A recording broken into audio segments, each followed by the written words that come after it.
So at the beginning of a Puking Wizards game, everybody gets a wizard. So you choose your wizard and get a clip to put on it. Put it on the 10. And everybody also gets a magic potion. You put them next to each other. So if you have 2 to 4 players, everyone starts with 7 cards. If you have 5 or 6 players, everyone starts with 5. So we go 7 cards each. After you pass out the cards, you put the deck in the center. You have your discard pile and your play pile. For the very first round, everybody can just put defense cards down. So in front of your cards, you have 4 slots that you can use for defense. At the very beginning of your turn, you take a card.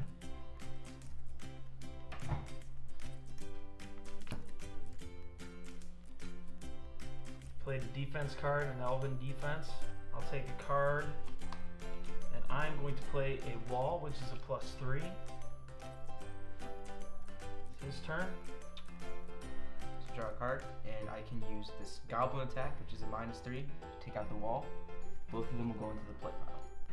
So on your attack, you get to choose how you take out a defense, and that was very clear, and that worked. So my turn.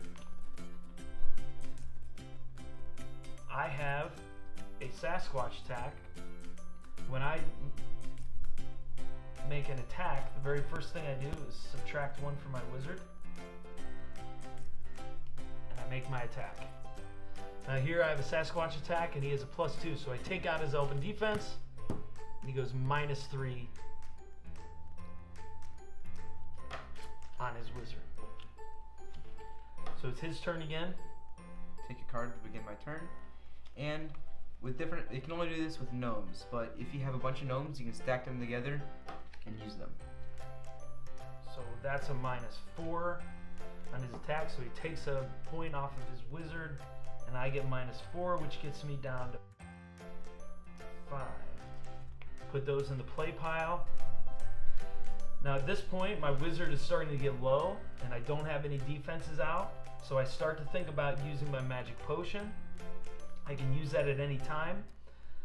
I'll take my card, and I have a defense to put out. It's a gargoyle. And then even before CJ goes, I have a gooey pink medicine, which is a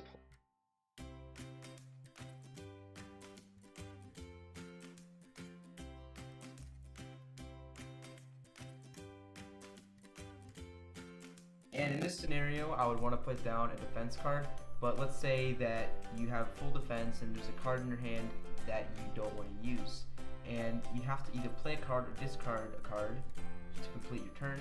So let's say I didn't want this gargoyle, I could always put it in the discard. Of course, I wouldn't want to do that right now because I have no defense, but just to show you. If there's cards in the discard pile, you can take the top one, and anybody can take it when it's your turn, as your draw.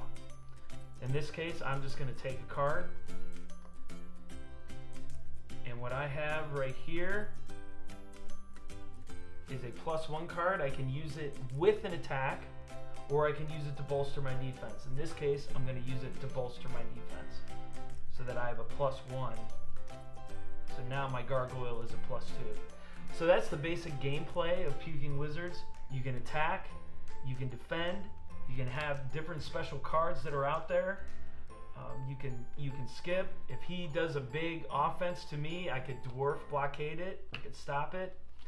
But that's the basis of the game. You just want to prevent your wizard from puking and want to make the other wizard puke.